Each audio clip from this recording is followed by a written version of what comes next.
Welcome to our channel. I am Pam, and I will try to take you around the world. Today we have this goal, to visit Rome in one day. Visiting Rome in one day is a very difficult undertaking, because of the enormous amount of history and art it houses. But we are going to try anyway. Rome is the capital of Italy, is a great cosmopolitan city with an artistic, architectural and cultural history that has influenced the whole world and goes back almost 3,000 years. We begin our tour with the Colosseum, located in the historic center. It is the symbolic monument of Rome.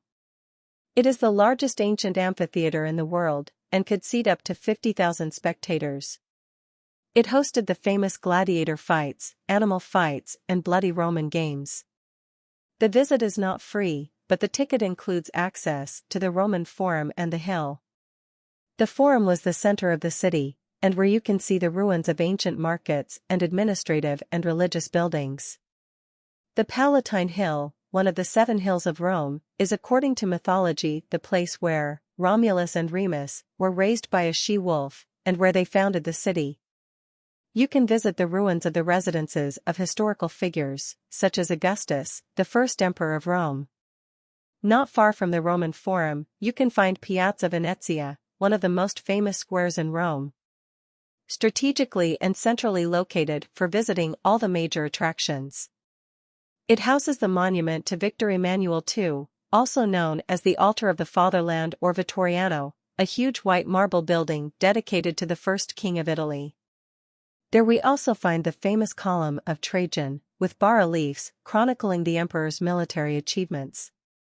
From the roof of the building there is a superb panoramic view of the entire city. It is accessed by a glass elevator at the back of the building. Another famous square is that of the Capitol, which Michelangelo himself designed as the political and religious heart of Rome. The Piazza del Campidoglio houses the Palazzo Senatorio, the Palazzo dei Conservatori and the Palazzo Nuovo. The latter houses the Capitoline Museums and the Museum of Art and Archaeology, where you can admire the statue of the Capitoline she-wolf. We continue with the Pantheon. Is the best preserved ancient building in Rome. A place originally dedicated to all the deities of mythology, it became a Christian church in the 7th century. Do not hesitate to enter, the visit is free, which is quite rare. Inside, admire the immense dome and the opening, called oculus, capable of giving rise to unique illumination. In the Pantheon are the tombs of Raphael and Victor Emmanuel. Among the places to visit in Rome is definitely Piazza Navona, located in the heart of the historic center, not far from the Pantheon. It is one of the most beautiful and famous squares in Rome. There, you can admire these 3 fountains. The Fountain of the 4 Rivers, the Fountain of Neptune, and the Fountain of the Moor. The many terraces are the ideal place to take a break, to enjoy a great Italian ice cream or to have an aperitif. Near the Pantheon, you will find one of the most legendary and famous fountains in Europe, the Trevi Fountain. Legend has it that a young girl, in order to save her virginity, had to reveal the location of this fountain to the Romans. In the basin there are numerous statues, including one depicting Neptune with his chariot. Tradition says that you should toss 2 coins, one to make a wish, and the other to ensure your return to Rome. Behind the fountain, there is also a large Baroque-style palace that adds to the charm of the place. Even if you are not a believer, a visit to the Vatican is a must.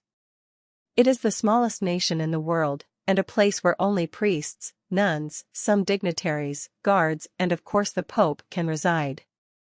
The Vatican is famous for St. Peter's Square and Basilica, the Vatican Museums and the Sistine Chapel. St. Peter's Square is the gateway to the Vatican. Every year, millions of tourists and pilgrims reach this place designed to allow the greatest number of people to see the Pope as he gives his blessing from the balcony of the Basilica. The square, consisting of nearly 280 columns and 145 statues of saints, houses an Egyptian obelisk and two large fountains in the center. Once inside St. Peter's Basilica, you will forget about the long waits at the entrance. Here, you will admire a series of altars and monuments with rich Baroque decoration.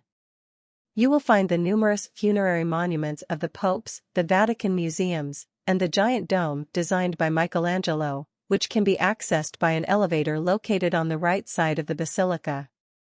The Vatican museums are more than 12, and house tapestries, paintings, sculptures, and an impressive collection of artworks by legendary artists such as Michelangelo, Caravaggio, and Raphael.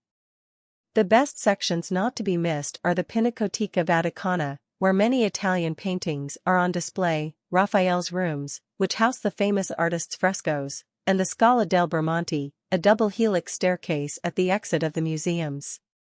Walking along the Tiber River to Ponte Sant'Angelo, on the opposite bank you will find Castel Sant'Angelo. The bridge from which it is accessed is decorated with 10 statues of angels, the work of Bernini. The castle was built by Emperor Hadrian to serve as a mausoleum. Later, it played a very important military role, as a place of refuge for the popes during invasions, with direct access from the Vatican. The apartments and tombs of the popes are located there. The Quirinal Palace is the official residence of the President of the Italian Republic and one of the symbols of the Italian state. Originally a papal residence, it is now one of the most important buildings in the capital from an artistic and political point of view.